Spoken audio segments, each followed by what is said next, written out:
विद्विषावहै।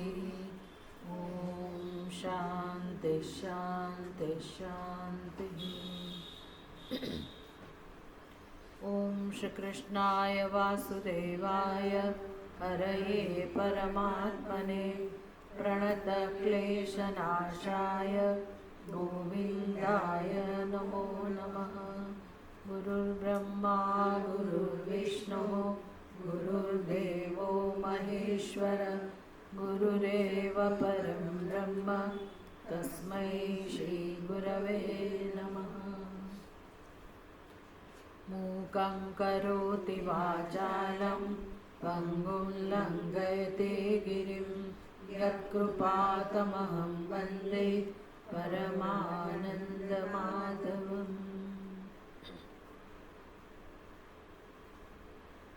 श्रीमद् भागवत एकादश स्कंद।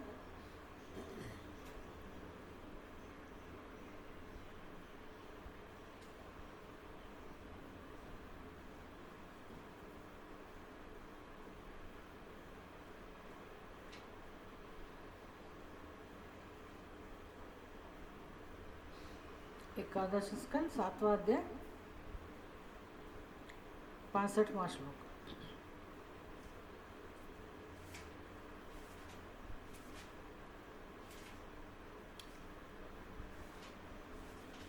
इस कथा का मुख्य उपदेश है संसारी मनुष्य के लिए, और वह है अति स्नेह न कर्तव्य।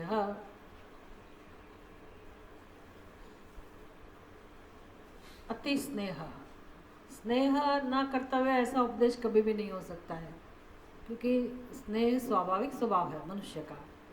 अति स्नेह, उसमें स्नेह में भी अज्ञान तो है ही, लेकिन स्नेह तो आत्मा का स्वभाव है। स्नेह कहो, प्रेम कहो, वो तो आत्मा का स्वभाव है, वो तो स्वयं प्रकट होता ही है। लेकिन अज्ञान के कारण वो आत्मा का जो स्वभाव है वो विकृत रूप से प्रकट हो रहा है, जिसका हमें पता नहीं है। तो वो तो जब जानेंगे तब समझ में आएगा कि आत्मा प्रेम स्वरूप है, और इसलिए प्रेम स्वरूप आत्मा को जो अच्छी तरह से जानते हैं यथार्थ रूप से, तो उसको देह में हूँ ऐसा, देह में अहम भाव नहीं होगा। पर ये तो तब होगा जब हम शास्त्र के पास आएंगे, शास्त्र का उपदेश सुनेंगे। जिस जन्म में ये काम होगा तब होगा। प्रेम स्वरूप आत्मा को अच्छी तरह से जानना, उसका प्रत्यक्ष दर्शन करना। प्रत्यक्ष दर्शन मतलब साक्षात अपरोक्ष अनुभूति, साक्षात्कार करना, अपने प्रेम स्वरूप आत्मा को अच्छी तरह से समझना। ये तो जन्मों जन्मों की यात्रा है, जन्मों जन्मों का काम है, एक जन्म में होने वाला नहीं है। लेकिन जिस जन्म में हमें ये समझ में आए कि मनुष्य का जन्म तो इसके लिए ही है कि अपने आत्मस्वरूप को जाने, और यही मोक्ष है।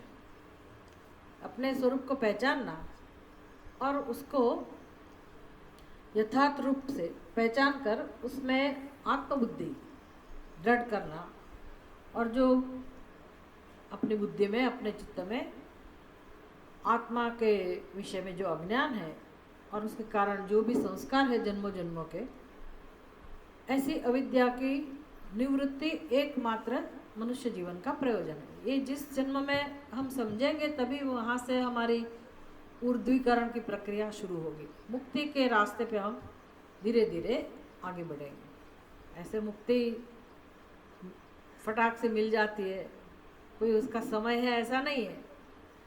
भले कितने संप्रदाय के अंदर ऐसा वर्णन आता है कि हमारे गुरुजी को इतने बजे ऐसी जगह पे बैठे थे और वो ऐसा पढ़ रहे थे, अमुक अमुक किताब, उसका ये पेज नंबर, उसमें ये वाक्य पढ़ा और उनको साक्षात्कार हो गया। वो संप्रदाय में ये सब चलता रहता है।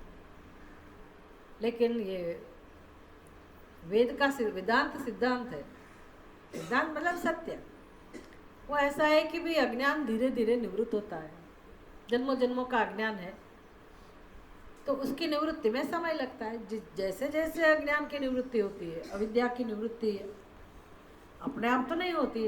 अगर हम उस दिशा में काम करते हैं तो धीरे धीरे अविद्या की निवृत्ति होती है। तो ये प्रोसेस बन गई। रोज मतलब मोक्ष की तरफ आगे जा रहे हैं हम। ऐसा उसका कोई समय नहीं है कि आपको इस समय पे मोक्ष मिल जाएगा। मोक्ष ऐसी चीज़ नहीं है, ये प्रक्रिया है, प्रोसेस है। और हर एक जीव के ऊपर वो डिपेंड है कि जीव कितना गंभीरता से इस चीज़ को समझता है और उस दिशा में काम कर रहा है। तो जो जीव अपनी अविद्या की निवृत्ति के लिए जीवन में काम करता है तो धीरे धीरे अविद्या की निवृत्ति होती है। अविद्या की निवृत्ति विद्या से ही होती है। अज्ञान की निवृत्ति, अज्ञान का नाश ज्ञान से ही होता है। और आत्मा का ज्ञान है, इसीलिए आत्मा का ज्ञान। तो आत्मा का ज्ञान जहाँ से मिलता है वही शास्त्र, मतलब वेद एकमात्र शास्त्र है, वही हमारे लिए प्रमाण है। तो उसका उपदेश चल रहा है। तो अज्ञान में से जो कार्य उत्पन्न हुआ है, जो हमारा स्वभाव है, उसका एक अंश है अति स्नेह, और उसको ही लोग प्रेम कहते हैं। प्रेम स्वरूप आत्मा है ही। अगर किसको पता है, किसी को समझ में आ गया कि आत्मा प्रेम स्वरूप है, प्रेम मतलब सुख, सुख स्वरूप आत्मा है, और तो फिर वो देह में आत्मबुद्धि नहीं होगी। देह में आत्मबुद्धि नहीं है तो अल्पता का अनुभव नहीं होगा, दुखित्व का अनुभव नहीं होगा, तो दूसरी जगह से प्रेम प्राप्त करने की आवश्यकता भी नहीं रहेगी। मतलब ये जो एक बुद्धि में एक निश्चय हो गया है कि सुख बाहर से मिलता है और मुझे सुख चाहिए क्योंकि मैं दुखी हूँ। जब तक ये निश्चय है ना, मैं दुखी हूँ, तब तक सुख मिलने की अपेक्षा, सुख पाने की इच्छा बनी ही रहेगी। यही अज्ञान का स्वरूप है, वो हम नहीं समझ पा रहे। इसलिए जब भी जहाँ से भी जिस प्रकार से भी थोड़ा बहुत सुख हमें मिल जाता है तो हम खुश हो जाते हैं कि चलो ये व्यक्ति से हमें सुख मिला, यहाँ से सुख मिला, इस कर्म से सुख मिला, और हमारा संसार चलता रहता है। फिर उसी को ही हम पकड़ के रखते हैं, फिर वही हमारा आधार बन जाता है। उसमें सब चीज़ आ गई, जड़ पदार्थ भी आ गए, धन मिलकत भी आ गए, और व्यक्ति भी आ गए, कोई जीव, जो भी पशु जो भी है, जहाँ से भी हमें ऐसा लगता है कि यहाँ से मुझे सुख मिलता है तो हम उसको पकड़ के रखेंगे। ये संसार का बेज है, मतलब संस्कार का उसको क्या कहते हैं, इसके ऊपर ही संसार की इमारत खड़ी हुई है, इस सोच के ऊपर। और सारी दुनिया ऐसे ही जीवन जीती है। फिर गृहस्थ आश्रम तो स्वाभाविक है, उसके कारण ही है। तो इसमें से तो छुटकारा है ही नहीं, अज्ञान है, इसलिए यही व्यवस्था होगी। लेकिन किसी को मुक्ति नहीं मिलती है, सब दुखी है। सब लोग को अनुभव होता है कि मुझे यहाँ से प्रेम मिलता है, यहाँ से सुख मिलता है, लेकिन सब छोड़ना पड़ता है, सब छूट जाता है, सभी सहारे छूट जाते हैं। हम भी किसी का सहारा नहीं बन पाते और दूसरा कोई भी हमारा सहारा नहीं बन पाता। ये संसार की व्यवस्था है। ये सब जिसको स्पष्ट हो गया, जिसकी बुद्धि में ये सब स्पष्ट हो गया कि हाँ वास्तविकता यही है, सबके लिए समान रूप से है ये संसार, सभी एक जैसा ही सोचते हैं,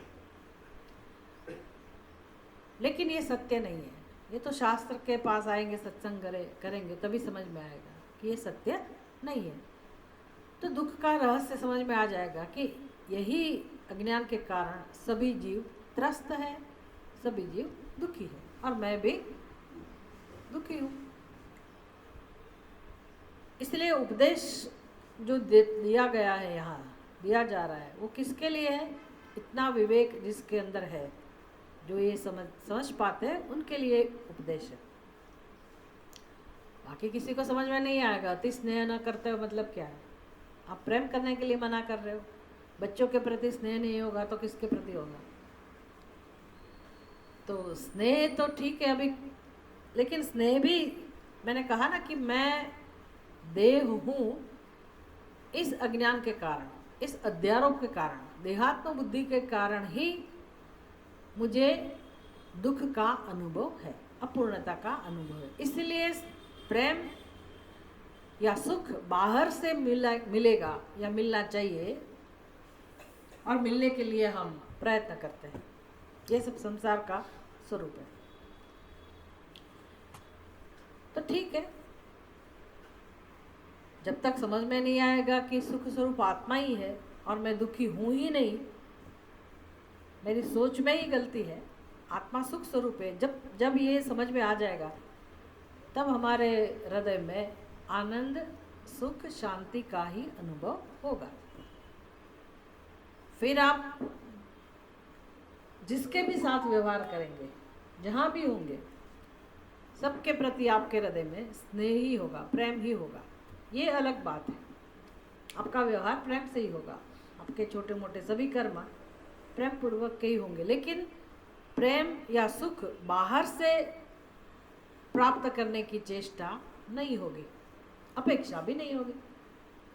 ये फर्क है ज्ञानी और अज्ञानी के बीच में।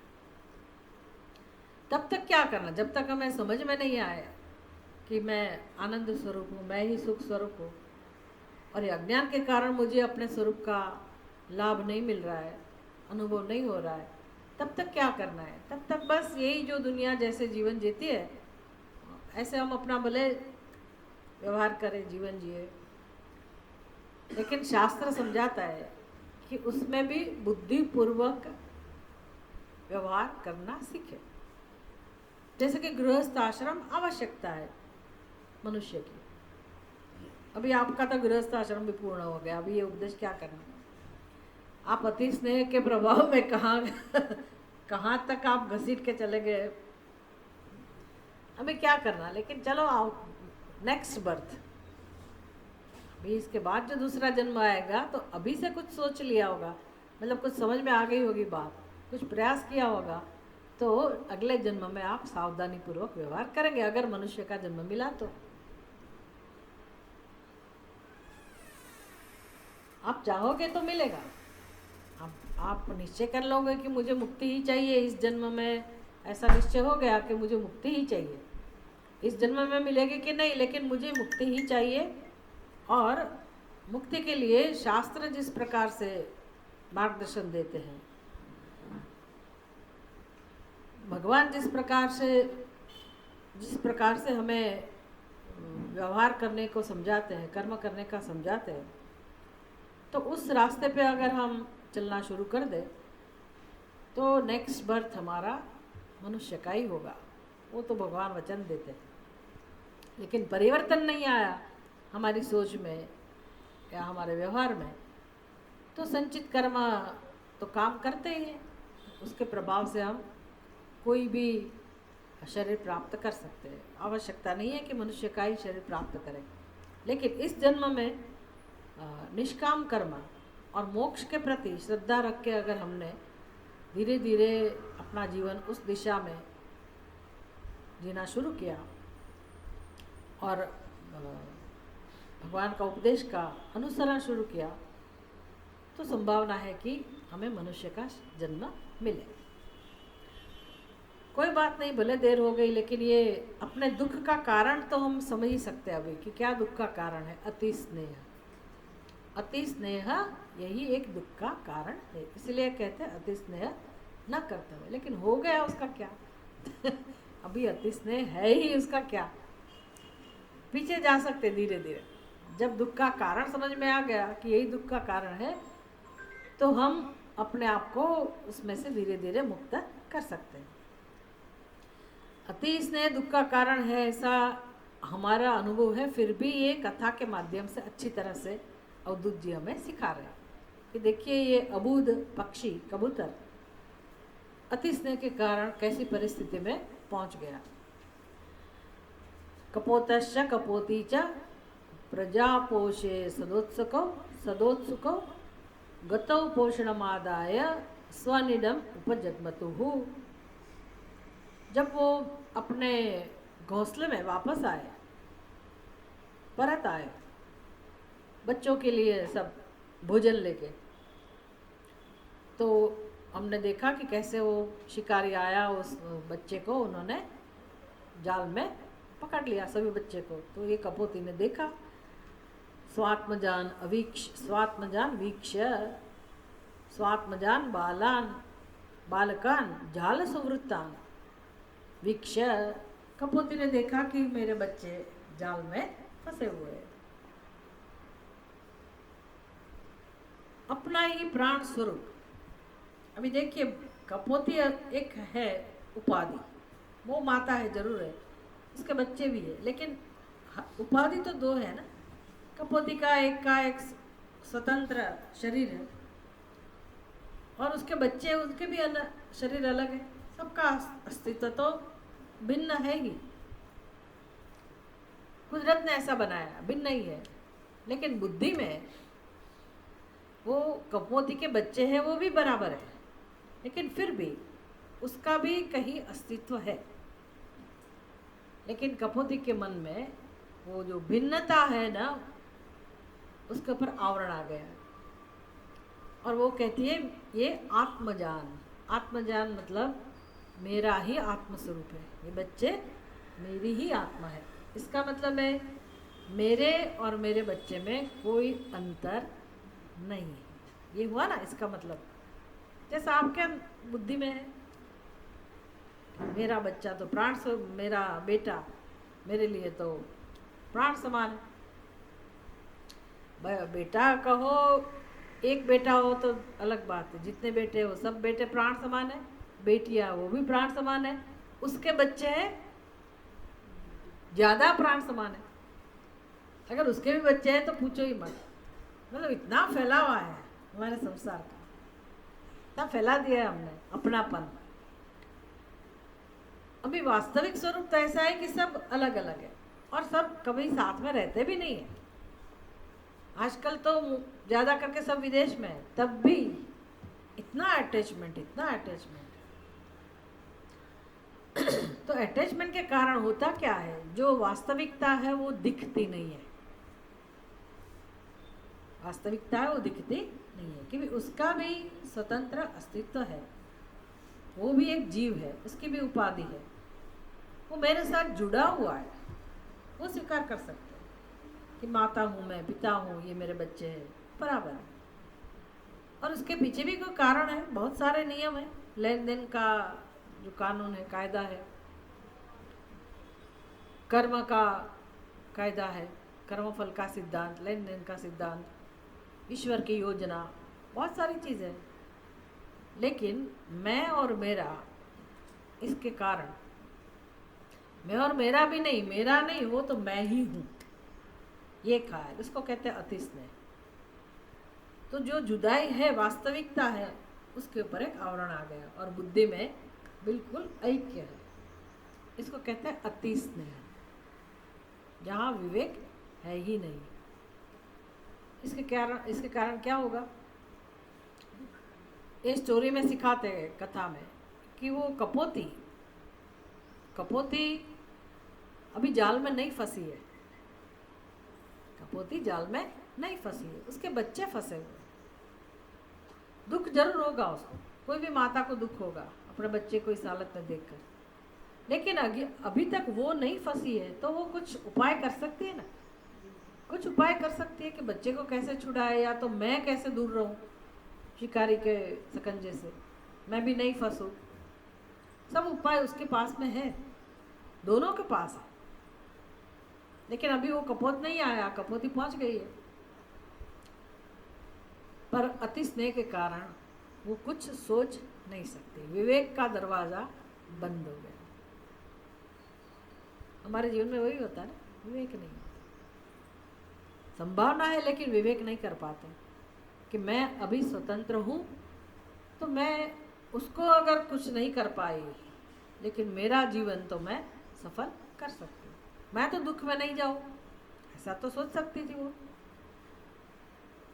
लेकिन अपने बच्चे को इस प्रकार दुखी देखकर तान अभ्यदावत क्रोशंती,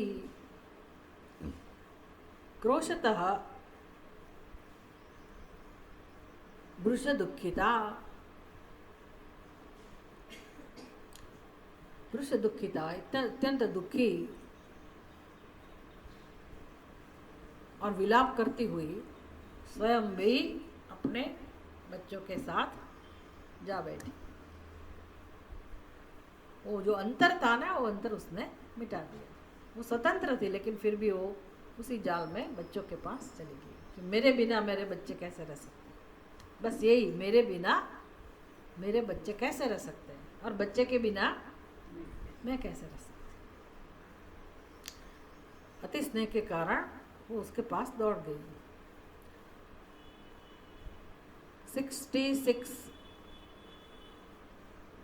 66वां श्लोक। सा सत्कृत स्नेह गुणिता दीन चित्ता जमायया स्वयं जाबध्यतशिचा बद्धान् पश्यन्त्यपस्मृतिः।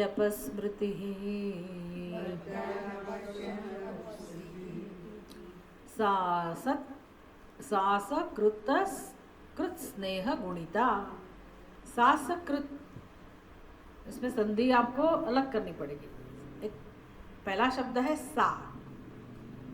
सा मतलब सर्वनाम, शी, अंग्रेजी बोलते हैं ना, शी। किसके लिए सर्वनाम है? स्त्रीलिंग है सा। सह तो पुल्लिंग है, सा शब्द है, सर्वनाम है। किसके लिए होगा? कपोती, कबूतरी के लिए। सा असकृत स्नेह गुणिता।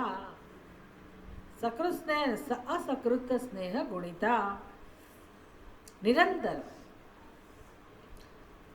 असकृत मतलब निरंतर, स्नेह गुणिता, दिन रात उसकी बुद्धि में, तो जब से बच्चे पैदा हुए तो हर एक क्षण उसकी बुद्धि में किसका चिंतन चलता था? बच्चे का। उसको कहते हैं असकृत स्नेह गुणिता। हम किसका चिंतन करते हैं? कोई भी मनुष्य किसका चिंतन करता है? मनुष्य, कोई भी जीव, पशु पक्षी सभी चिंतन करते हैं। किसका चिंतन करते होंगे? जहाँ अपनापन है, जहाँ राग है, जो प्रिय है उसका, जो मेरा है उसका चिंतन होगा। हाँ, जिसके प्रति द्वेष है उसका चिंतन भी होगा। वो अपने आप होता है, हम करना नहीं चाहते, लेकिन वो स्वभाव हो गया, इसलिए होगा ही।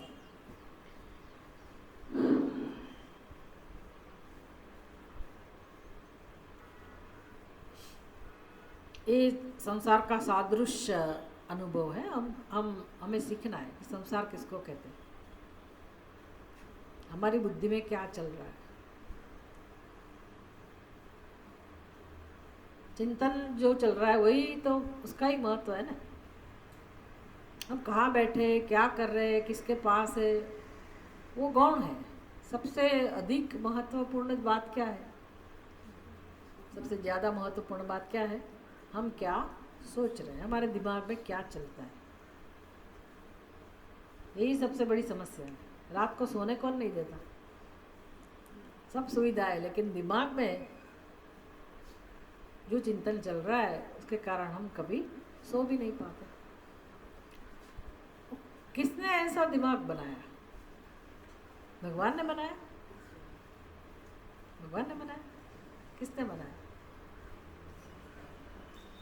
कब ऐसा दिमाग बन गया पता भी नहीं हमको। इतनी चिंता कैसे आ गई? कहाँ से इतनी चिंता आ गई? भगवान ने ऐसा दिमाग नहीं बनाया, ऐसी बुद्धि हमारी नहीं बनाई। हम रोज रोज जो अभ्यास करते हैं सुबह से शाम तक, आज तक, जन्म से लेके आज तक, जो सुबह से शाम हमारी बुद्धि जो चिंतन करती है उसका ही परिणाम हमें मिल रहा है। हमने कभी सीखा ही नहीं कि किस प्रकार से जीवन में चिंतन करना सीखे। चलता ही रहता है, वो प्रवाह चलता ही रहता है, चलता है। फिर उसमें से इतनी निराशा मिलती है, निष्फलता मिलती है, दुख मिलता है, वियोग आता है, सब चलता है। और फिर दिमाग में उसके सिवा किसी का महत्व नहीं है। मैं और मेरा, उसका ही चिंतन करता है सभी मनुष्य, सभी जीव। मैं और मेरा, इसका ही चिंतन।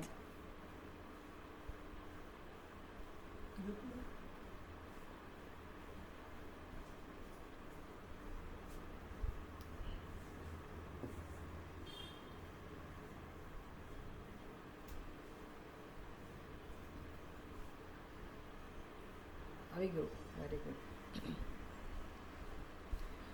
हमें पता ही नहीं कि ये हमारे कारण ही ये सब हो रहा है।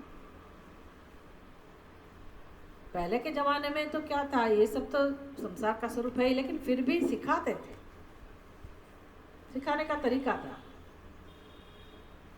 संस्कार देने का तरीका था। बड़े लोग बच्चों को पहले से ही सिखाते थे किस प्रकार से व्यवहार करना चाहिए, कहाँ किसका ध्यान रखना चाहिए, किसका कितना अंतर, कितना डिस्टेंस मेंटेन करना चाहिए। पहले के ज़माने में था, दुख तो था ही तब भी, लेकिन विवेकपूर्ण जीवन जीते थे लोग, सबको सिखाते थे। लेकिन वो जो सीखेगा वही सीखेगा, बाकी तो अज्ञान काम करता है, इसलिए मैं और मेरा चलता ही रहता है। लेकिन ये स्वाध्याय जब हम करते हैं, सत्संग करते हैं, तो ये सत्संग का मुख्य काम यही है कि हमें कोई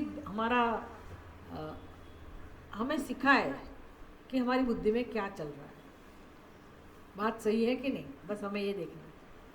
हमारी बुद्धि में ये चिंतन सारी जिंदगी चलता रहा, इसका ही ये परिणाम है। अगर ये समझ में आ जाए तो धीरे धीरे हम अपनी बुद्धि को नए ढंग से, नए तरीके से तैयार कर सकते हैं, प्रेम से। नहीं तो बुद्धि इस दशा में आ गई है कि वो उसको कुछ कहीं भी रस है ही नहीं, कुछ सीखने के लिए तैयार होती ही नहीं। और या तो फिर दूसरा कोई मेरे लिए कुछ करे, कौन करे, किसके पास आप अपेक्षा रखेंगे, किसके पास अपेक्षा रखें? हाँ, रखते तो है ही ना आप, ऐसे थोड़ी जीवन चलता है, अपेक्षा तो रखते ही है। किसके पास रखते हैं?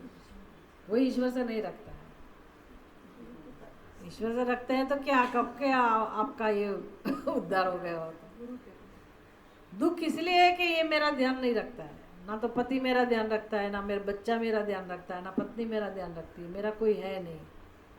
तो इसका मतलब अपेक्षा उनसे ही है ना, वो तो होगी ही ना, अपनों से ही अपेक्षा होगी ना।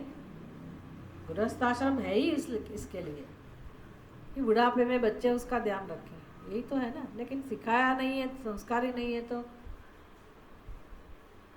बुढ़ापे में देखो ये माताएं खाना बनाती है, क्यों, बहू जॉब के लिए जाती है तो खाना तो हमको बनाना पड़ेगा, सबको सब पता है। इस जमाने में सबको पता है कि बुढ़ापा आया, बुढ़ापे में जिस प्रकार की शांति होनी चाहिए, जिस प्रकार की मदद मिलनी चाहिए, बहुत कम लोगों को मिलती है, बहुत कम लोगों को। तो ये व्यक्ति को दुख ही होगा ना, अंदर से तो दुखी हो, बोले नहीं बोले, लेकिन अंदर से तो दुखी होता है। सबको लगता है कि मेरे नसीब में ऐसा है, ऐसा नहीं है, सबके नसीब में ऐसा ही है। और ये संसार का स्वरूप है। बात तो सही है कि ऐसा होना नहीं चाहिए, जरूरी नहीं ऐसा होना नहीं चाहिए, अपने संस्कृति में ऐसा नहीं होना चाहिए, लेकिन है, समय परिवर्तन आ गया तो सबको सहन करना पड़ेगा। लेकिन इस जन्म में हमने ये सब नहीं सीखा तो अगले जन्म में ये चालू रहेगा। आप अभी इस स्थान पे है, आप दूसरे स्थान पे होंगे। आप बहू बन के किसके घर में जाएंगे, बेटा बन के किसके घर में जाएंगे, आप नौकरी करेंगे, आप ये करेंगे, वो करेंगे, दृश्य बदल जाएगा, लेकिन समस्या उधर ही उधर।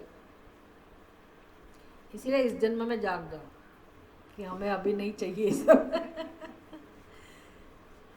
अपेक्षा अपनों से ही रहती है कि वो कुछ करेगा और मेरे जीवन में दुख नहीं रहेगा। लेकिन ये सत्संग जो भगवान ने हमें जीवन में दे दिया, तो समझ लेना कि भगवान ने उपाय दे दिया, भगवान ने उपाय दिया है।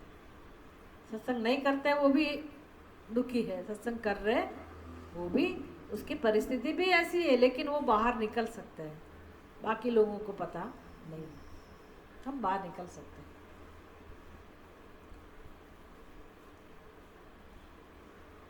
तो हमारी बुद्धि, हमारा दिमाग हमने ही ऐसा बनाया है। रोज रोज जो चिंतन करते हैं उसका ये परिणाम है। तो हमें अभी रहस्य समझ में आ गया, तो इसका उपाय भी हमारे पास आ गया, हमें मिल गया कि अभी हम चिंतन को बदलें, जो हमारी गलती थी उसको हम सुधारें, जो अति स्नेह है उसमें से हम ऊपर उठे। कैसे कि बच्चे हैं लेकिन उसका भी अलग अस्तित्व है, उनके भी प्रारब्ध है, उनका भी कोई प्रारब्ध है, उनके जीवन को चलाने वाला भी ईश्वर है, वो भी भगवान के साथ ही जुड़े हुए है कि नहीं। तो मैं इतना ही क्यों समझती हूँ, मैं इतना ही क्यों समझ रही हूँ कि वो मेरे साथ ही जुड़े हुए। भगवान ने दिया, चलो मेरे परिवार के सभ्य है, लेकिन उससे ज़्यादा वास्तविकता भी है कि भी उसका भी इस सृष्टि में स्थान है। कोई लेन देन होगी तो हमारे यहाँ संतान के रूप में या तो परिवार के सदस्य के रूप में हमारे साथ जुड़े हुए, लेकिन हमें ये बंधन को दूर करना है, ऋणानुबंध को हमें दूर करना है, दुखी नहीं होना है। किसके साथ जोड़ना है अपने आप को? एक ज्ञान के साथ, चिंतन के साथ, परमात्मा के साथ।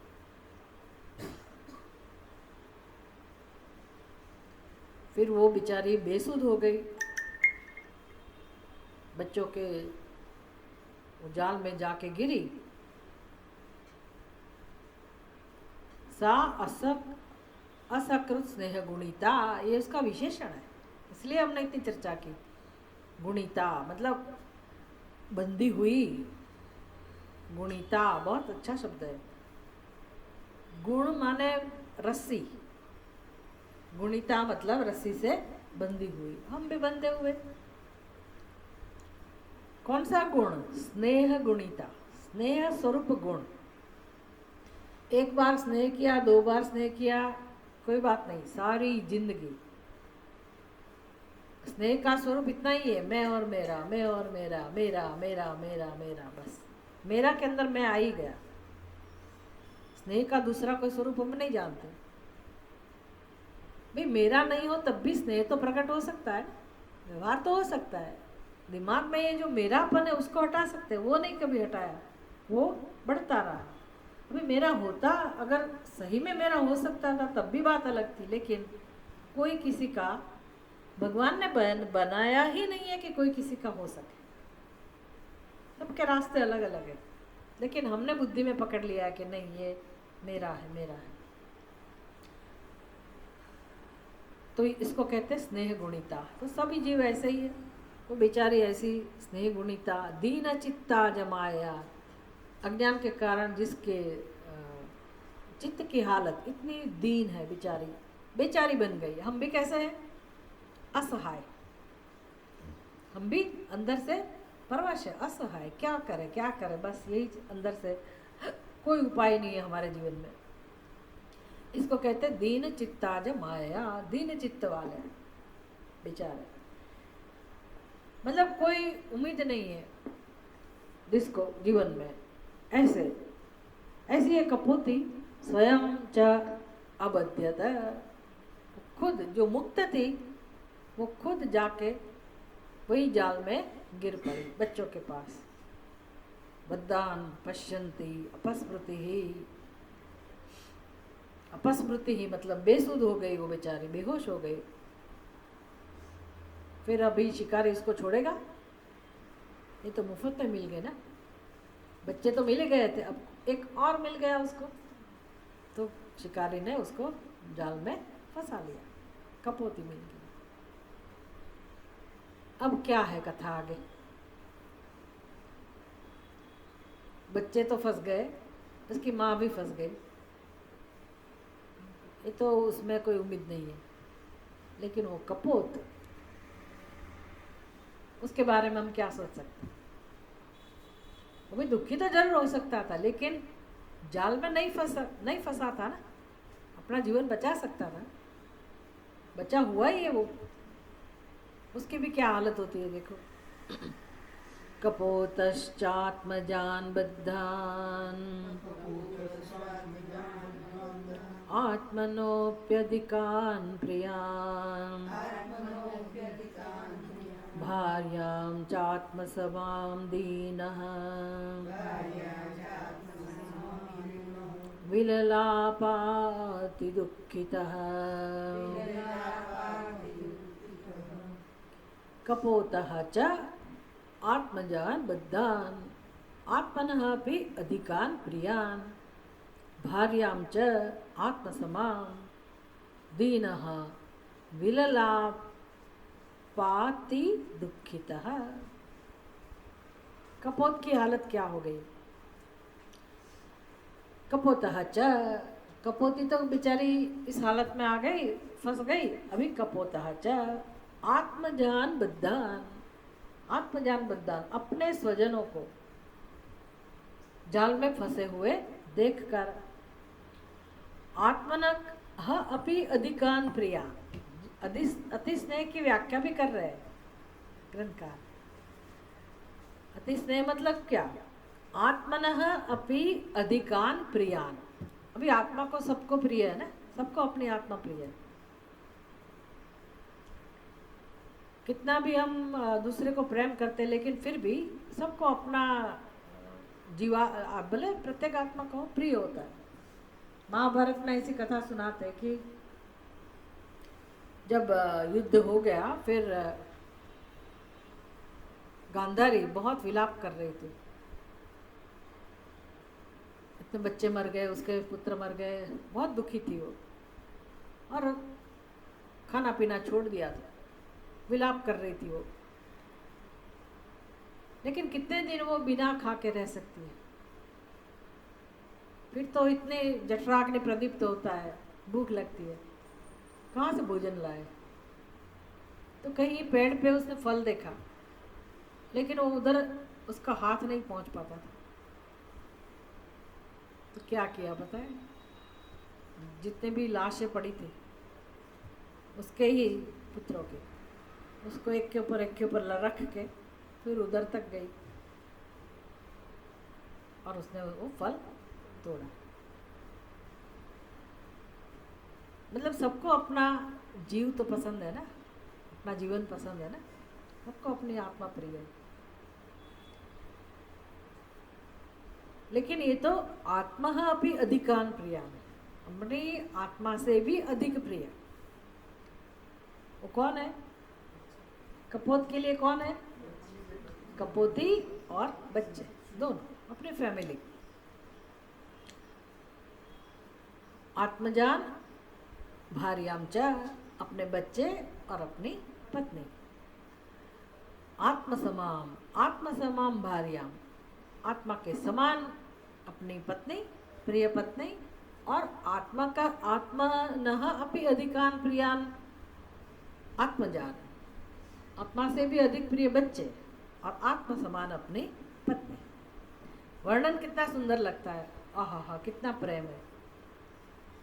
सबके जीवन में ऐसा हो तो कितना अच्छा है। आत्म समान प्रिय पति, आत्म समान प्रिय पत्नी, उसमें कोई गलती नहीं है, ये होना चाहिए। लेकिन अति स्नेह, वो जो गलती है ना उसको सुधार रहे हैं। दीनः आत्मसमाम भार्याम,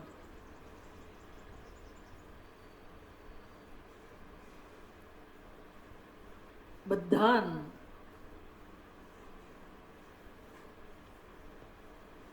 बच्चों और प्राण प्रिया दुखिता भार्या को, वो भी दुखी थे, बच्चे भी दुखी थे, भार्या भी दुखी थी।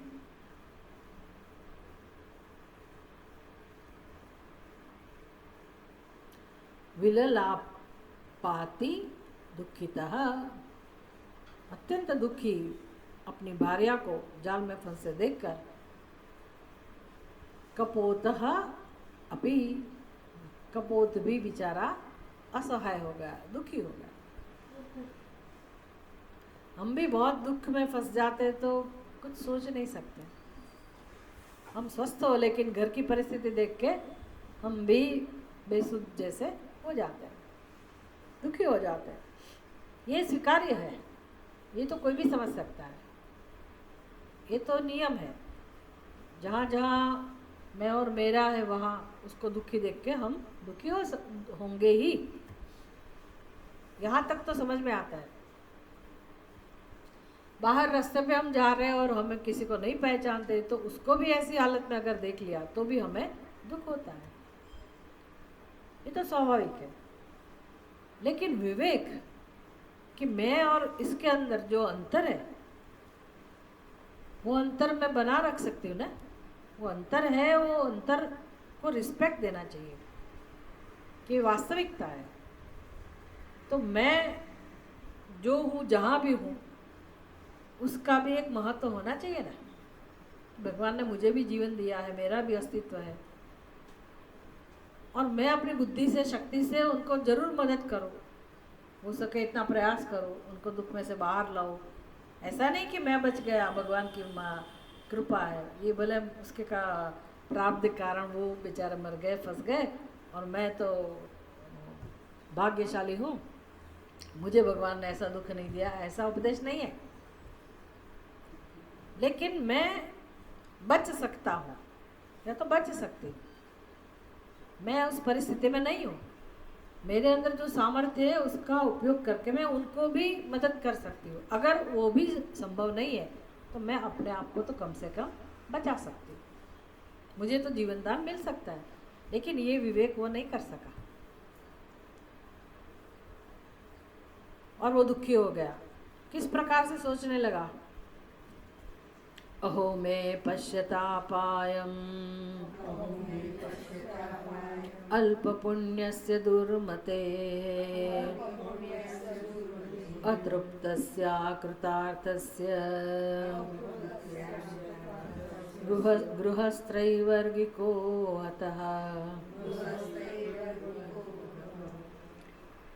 ओहो मे पश्य तापायम् अल्प पुण्यस्य दुर्मतेः अतृप्तस्य अकृतार्थस्य गृहस्त्रैवर्गिकः हतः। बेचारा निराश हो गया कि मैं कितना भाग्यहीन हूँ, अल्प पुण्य, दुर्मति, मंदमती हूँ, मैं बेचारा हूँ, असहाय हूँ, मेरी दुर्दशा तो देखो। स्वाभाविक है, अभी अभी बच्चे हुए हैं, अभी अभी उसका बेचारा परिवार बन रहा है, अभी जीवन में ज़्यादा कुछ उसने अनुभव भी नहीं किया। संसार सुख से तृप्त और कृतार्थ हुए बिना ही कुछ जीवन का तो कोई आनंद लिया ही नहीं, और मेरी सभी कामनाएं अतृप्त रह गई। ऐसा मेरा यह अर्थ धर्म कामरूप त्रिवर्ग का साधन बनाया घर बिगड़ गया। ये तो हमें समझाने के लिए कह रहे हैं त्रिवर्ग, वो कपोत को थोड़ी पता है धर्म अर्थ काम, उसको पता नहीं है, हमको समझाने के लिए दाष्टांग में लाना चाहिए, क्योंकि हमारे जीवन में भी ऐसा होता है।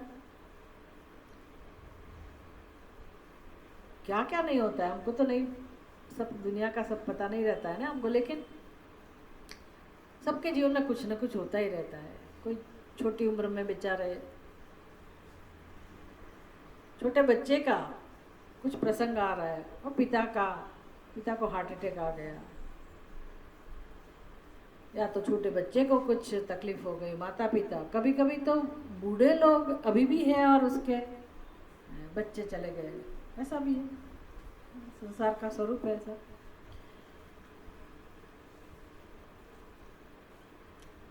तो धर्म ये छोटे उम्र में जो जिसके साथ हुआ उसका कह रहा है, गृह त्रैवर्गी कहा हतः, बना बनाया घर मेरा बिगड़ गया। और अर्थ धर्म काम रूप त्रिवर्ग का साधन, ये घर किसका साधन है वो कह रहे हैं। हमें इतना ही पता है कि घर बस ये 4 दीवारों का सीमेंट का घर बनाओ, इतने कमरे बनाओ और मेरा होना चाहिए, तब हमको लगता है कि मेरा घर है। स्वामी दयानंद जी को पूछिए कि घर किसको कहते हैं, तो वो तो घंटों तक बताते रहेंगे, उसका वर्णन करेंगे घर किसको कहते हैं। घर जरूरी नहीं है कि सीमेंट का ही बना हो, है कि नहीं। रहने की जगह, झोपड़ी भी क्यों ना हो, महल हो, जो भी हो, रहने की जगह। लेकिन घर घर कब कहलाता है? जब उसके अंदर परिवार हो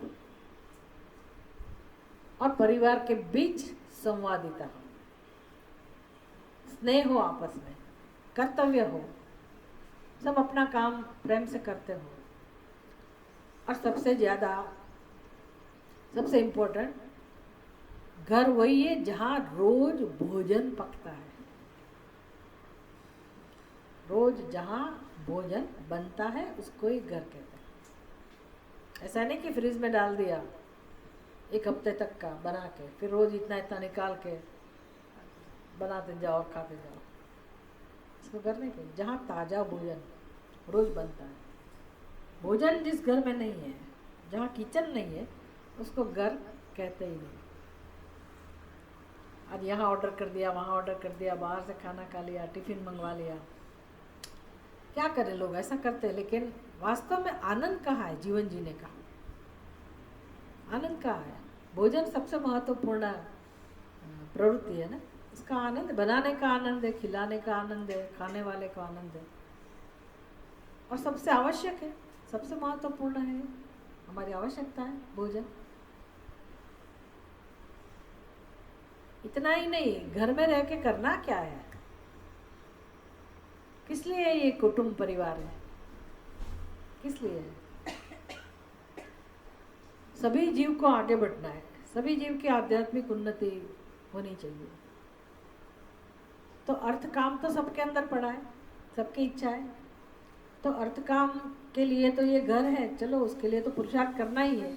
लेकिन अर्थ काम की तृप्ति के साथ, अर्थ काम में जो सफलता मिलती है, जो भी हम प्रयत्न करके जो भी हम फल रूप प्राप्त करते हैं, उसका फल जो भी मिलता है, चाहे वो कुछ भी हो, धन हो, द्रव्य हो, अपना नौकरी हो, व्यवसाय हो, संबंध हो, प्रतिष्ठा हो, जो भी हो, जिसको हम अष्टदा लक्ष्मी कहते हैं, उसको प्राप्त करें। लेकिन उसके पीछे, उसके द्वारा हमारी एकमात्र कामना है कि हमें सुख मिले।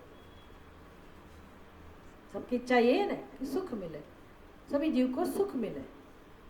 ये सुख कब मिलेगा? मात्र अर्थ काम की प्रवृत्ति के बाद जो मिलता है उसके कारण सुख नहीं मिलता है। सुख का निमित्त क्या है? पुण्य। पुण्य नहीं तो सभी बड़े बंगले वाले सभी लोग सुखी हो सकते थे ना, लेकिन ऐसा नहीं है।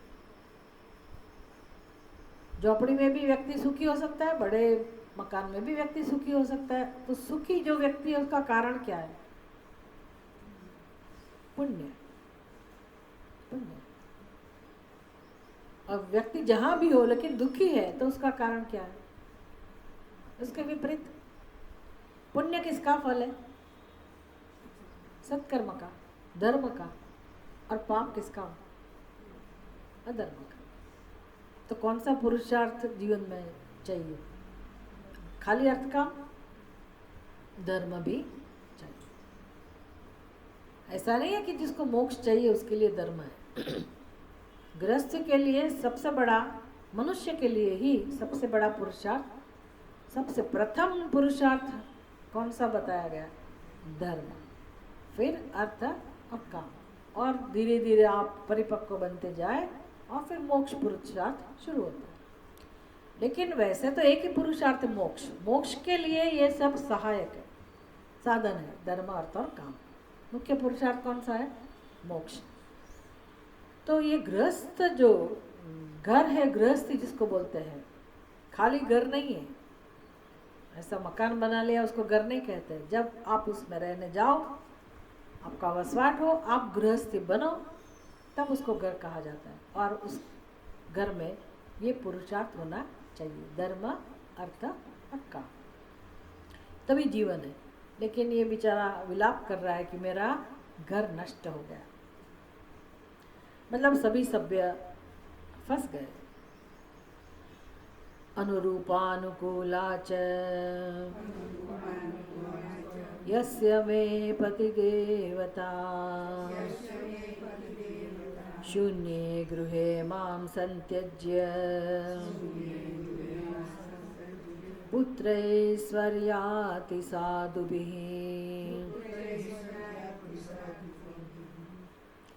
ये सब वर्णन चल रहा है कि कपोती की स्थिति क्या है। अनुरूपा अनुकूला च यस्य में पति देवता, भाई देवता शब्द स्त्रीलिंग है, पति देवता मतलब पतिव्रता विशेषण है उसका, कपोती का। जो पतिव्रता है मतलब आज्ञाकारिणी, अनुरूपा, सब प्रकार से अनुकूल, अनुकूला। आजकल तो ये सब शब्द ही है इसलिए देवी स्तुति में अर्गला स्तोत्र के अंदर ऐसी प्रार्थना है कि पत्नी मनोरूपाम देही, मनोनुकूला मनोरूपाम समथिंग देही में जब वो प्रार्थना करता है व्यक्ति तो ये प्रार्थना है, अनुकूलाम मनोनुकूलाम मनोनुरूपाम पत्नीम देही, जो मेरे मन के अनुकूल हो। कितना महत्व रखता है ना ये सब बात। नहीं तो जीवन ही नहीं है, अपने अनुकूल कोई व्यक्ति नहीं है तो जीवन ही नहीं है। अनुरूपा अनुकूला एक विशेषण है किसका? कबूतरी का। जो कबूतरी सदा के लिए मुझे अनुकूल रही, मेरी सब प्रकार योग्य और आज्ञाकारिणी पतिव्रता, ऐसी मेरी पत्नी शून्य गृहे माम संत्यज्य, मुझे अकेला छोड़कर, जिसकी पत्नी नहीं है ना उसको बहुत दुख होता है, घर में बहुत याद आती है। पहले इतना इम्पोर्टेंस नहीं रहता, बाद में बहुत याद आती है कि मेरी पत्नी मुझे छोड़ के चली गई, मुझे अकेला छोड़ के चली गई सूने घर में, क्योंकि इसके बिना घर सूना हो जाता है। सूने घर में अकेला छोड़कर पुत्र ही स्वर्याति साधु भी, अपने बच्चे के साथ, भोले भाले बालकों के साथ, साधु भी पुत्र ही, साधु भी मतलब साधु मतलब इनोसेंट, निर्दोष। यहाँ किसका विशेषण है? साधु भी। संस्कृत आता हो तो पता चलता है। तृतीया बहुवचन है, साधु भी इसका विशेषण है किसी का। और आपको देखना पड़ेगा कि ऐसा शब्द कौन सा है जिसका वो विशेषण हो। तृतीया बहुवचन में कौन है? पुत्र ही, बहुवचन पुत्र है, बच्चे। तो साधु शब्द भी किसके साथ जाएगा? पुत्र के साथ। तो वो कोई बच्चे थोड़ी साधु है, साधु का मतलब है भले भोले भाले निर्दोष, निर्दोष बच्चों के साथ मुझे इस घर में अकेला छोड़कर स्वर्याति मतलब स्वर्ग जा रही है, स्वर्ग सिधार रही है, मतलब अभी मरने वाली है। बहुत दुखी हो रहा है बेचारा कपूर ये सब देखकर। सोहम शून्ये गृहे दीनः मृतदारो मृतप्रजः जिजीविषे किमर्थं वा विदुरो दुःखजीवितः। देखिए ये सब हमारा ही वर्णन है, भले कथा में चल रहा है लेकिन वो सिखा किसको रहे? हमें, क्योंकि हमें अनुभव है ना। कबूतर तो बेचारा इसमें से कुछ इसका वो ये ऐसे सोचता होगा कि नहीं, ये भी ये तो अनुमान है, वो क्या सोच रहा है अनुमान है। लेकिन हमारे जीवन में तो अवश्य है ऐसा कि घर के लोग, एक भी व्यक्ति बिछड़ जाए बस नष्ट हो जाता है जैसे जीवन, मेरा कोई है ही नहीं। तो चाहे पति हो, पत्नी हो, बच्चे, जो भी हो, मेरा कोई है ही नहीं। तो हमें तैयार रहना है, मतलब तैयार करना है अपने आप को कि ये तो वास्तविकता है, किसी को तो जाना ही है, कोई तो जाएगा, आगे पीछे होगा, लेकिन जीवन किसके लिए है? इसके बिना हम जीवन जी ही नहीं सकते। ऐसा हो सकता है? ऐसा तो नहीं है ना। मुश्किल ही आती है, याद आती है, दुख होता है, सब है, लेकिन हमें अपना जीवन का उपयोग करना है, सफल बनाना है और हिम्मत जुटानी है, अपना जीवन सफल बनाना है। नहीं तो ऐसे विचार हमको भी दुखी करते हैं। ये ऐसे मनुष्य का ही वर्णन है, सोहम। अभी सोहम तो हम उसका अर्थ हम क्या समझते हैं? मैं भगवान हूँ, ऐसा हम कहते हैं ना। सोहम मतलब मंत्र है, सोहम, हम सहा, मैं वो हूँ, परमात्मा हूँ, इसके लिए नहीं है। सोहम मतलब ऐसा मैं। जैसे नारद मुनि कहते हैं सनत कुमार को, सोहम नारद शोचामी, मैं ऐसा नारद दुखी हूँ। कैसा नारद? जिनके पास इतनी सारी विद्याएं हैं। पहले नारद मुनि वर्णन करते हैं अपना कि मैंने ये सीखा है, वो सीखा है, मेरे पास ये विद्या है, वो विद्या है। सनत कुमार ने कहा, इसलिए नारद मुनि वर्णन करते हैं कि मैंने इतना इतना सीखा है। तो मेरे पास क्यों आए? ब्रह्म विद्या सीखने के लिए। ब्रह्म विद्या की क्या जरूरत है? इतनी सारी विद्या तो है आपके पास, ब्रह्म विद्या क्यों सीखनी है? नारद जी क्या कहते हैं? मैंने सुना है आत्मविद शोकम तरती। जिन्होंने आत्मविद्या सीख ली वो संसार समुद्र को पार कर जाता है, उसके जीवन में शोक नहीं रहता है। तो सनत कुमार कहते हैं कि ठीक है, आपने जो जो विद्या सीखी है उसका वर्णन कीजिए। वर्णन करने के बाद नारद जी कहते हैं, सोहम, ऐसा मैं, ऐसा बुद्धिमान, इतनी विद्याएं जिसके पास है, ऐसा मैं दुखी हूँ, शोचामी। सोहम नारदः शोचामी, ऐसा नारद में दुखी।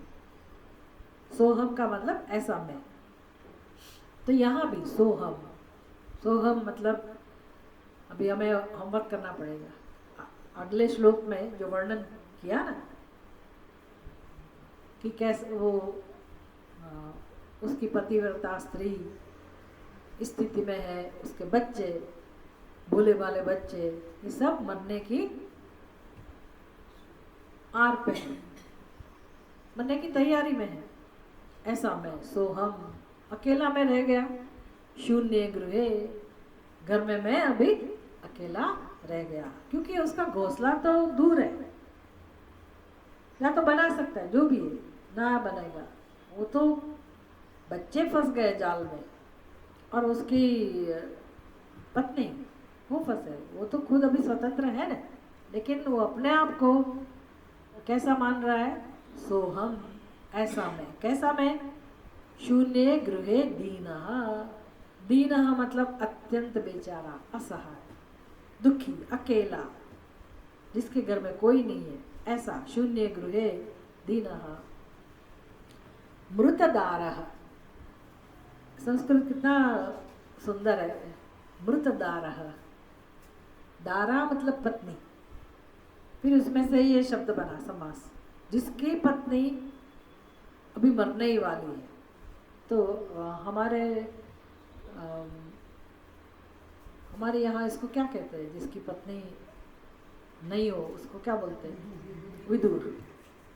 तो मृतदार, जिसकी पत्नी नहीं रहे। और मृत प्रजा, मृत प्रजा, जिसकी प्रजा भी मर गई और जिसकी पत्नी भी मर गई, ऐसा मैं। सोहम मृतदारः मृत प्रजा शून्य गृहे दीनः, ऐसा मैं। ये कपोत का वर्णन है। मनुष्य का भी ऐसी स्थिति हो जाती है ना, वो अपने आप को ऐसा ही सोचता है कि अभी मैं ऐसा हो गया। जिजी विषय की मर्तम, अब मैं ऐसे जी कर क्या करूं? किस प्रकार मैं जी सकता हूं? जिसके स्त्री और बच्चे नष्ट हो रहे हैं, ऐसा मैं अत्यंत दीन और विदूर होकर इस सूने घर में अपने दुखमय जीवन को किस लिए रखने की इच्छा करूं? दुख जीवित किमर्थम जिजीविषे, दुख जीवित, ऐसा दुखी होके जीने की क्या जरूरत है? अभी दुखी कौन है? उसकी पत्नी और बच्चे, वो समझ में आता है, वो भी उसके दुख के कारण दुख हो सकता है, लेकिन अति स्नेह क्या करता है?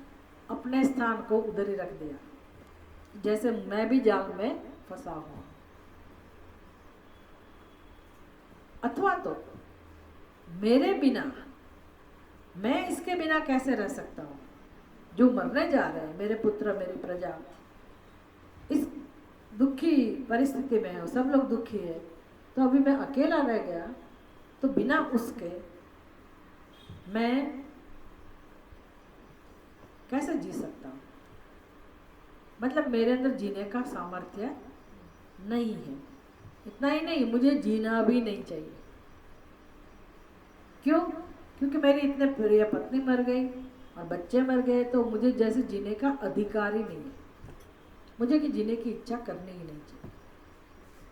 ऐसा ही विचार आते हैं जब स्वजन की मृत्यु होती है ना, तो बेचारा असहाय हो जाता है व्यक्ति कि इसके बिना मेरा जीवन कैसा है, मेरा कोई रहा ही नहीं। सबसे बड़ी दुख की बात होती है। तो जिजीविषे, कैसे मैं जीऊं? सुने घर में दुख में जीवन को किस लिए रखने की इच्छा करूं? तास्तथैवावृताच्चिद्भिः वाञ्छिभिः मृत्युग्रस्तान् विचेष्टतः स्वयं च कृपणशिक्षो पश्यन्नप्यबुधोपतत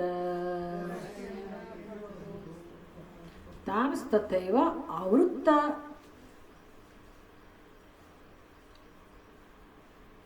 आवृतान् चिग्भिः मृत्युग्रस्त अन्विश्चेष्टतः स्वयं च कृपणः शिक्षु पश्यन् अपि अबुधः अपतत। अभी उसकी बुद्धि ने क्या किया? ऐसे विचार करके करके वो स्वयं के बारे में एक निश्चय हो गया। कौन सा निश्चय उसकी बुद्धि ने कराया? कोई उसको कहने वाला नहीं था, किसी ने कुछ नहीं बोला, स्वयं ऐसा सोचते सोचते, मतलब उसकी ही बुद्धि ने उसको ऐसा समझाया कि अभी तू जीने लायक नहीं है। तो कौन शत्रु हुआ? उसकी बुद्धि। उसकी बुद्धि, खुद नहीं लेकिन उसकी बुद्धि। हमारा भी शत्रु कौन है? दुखी हमें कौन करता है? चलो बाहर का कोई होगा, लेकिन जब तक हमारी बुद्धि में वो प्रभाव नहीं उत्पन्न करेगा तब तक हम दुखी नहीं हो सकते। तो हम किसको संभाल के रख सकते हैं? किसका रक्षण कर सकते हैं? बुद्धि का। कभी किया जीवन में बुद्धि को रक्षित करने का प्रयास किया? बुद्धि को तेजस्वी बनाने का प्रयास किया? पैसा कैसे कमाए, भौतिक वस्तुएं कैसे अपने आप कैसे सफलता प्राप्त, उसमें बुद्धि का उपयोग किया, लेकिन अपनी बुद्धि को सुरक्षित रखने का प्रयास नहीं किया।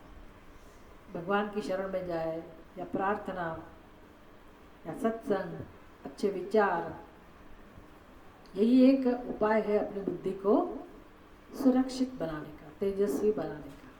जिस व्यक्ति ने अपनी बुद्धि को इस प्रकार से सात्विक नहीं बनाया, सुरक्षित नहीं बनाया, तो ऐसे विचार आएंगे ही, क्योंकि हम डिपेंडेंट हैं, इसी के ऊपर हम आश्रित है ना, इसके बिना हम नहीं जी सकते। और जगत की वास्तविकता तो यही है कि सर्वे संयोगाः वियोगान्तः, वियोग तो आएगा ही।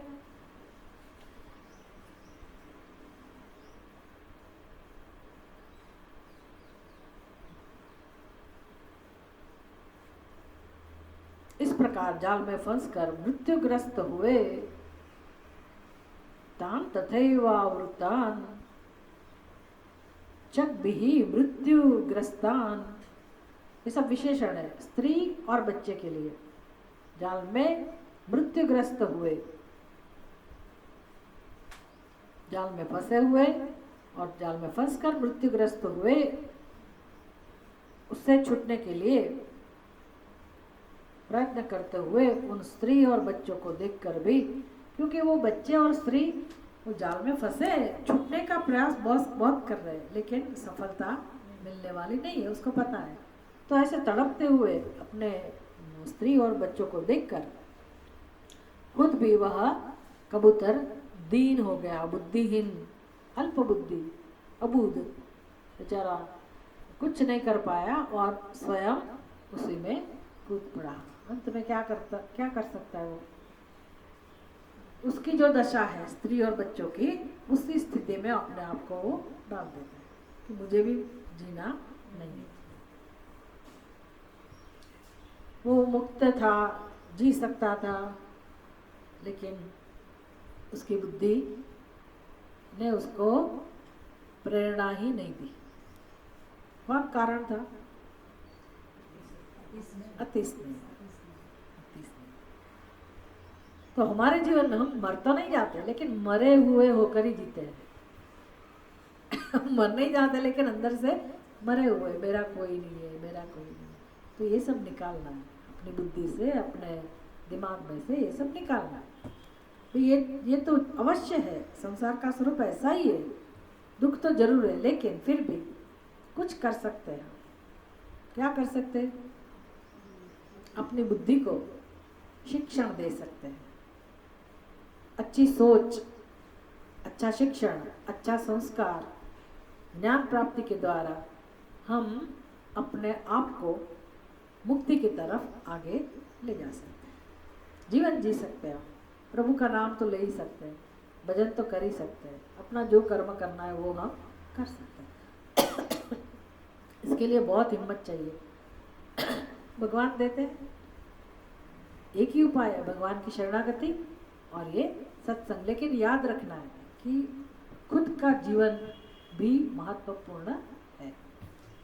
हम किसी को साथ देते हैं, अच्छा है, कोई हमें साथ देता है तो ठीक है, लेकिन हमें अपने आप को आगे बढ़ाना है, यही हमारा कर्तव्य है। ओम पूर्णमदः पूर्णमिदं पूर्णात् पूर्णमुदच्यते पूर्णस्य पूर्णमादाय पूर्णमेवावशिष्यते। ओम शांति शांति शांति। हरि ओम। श्री गुरुभ्यो नमः। हरि ओम।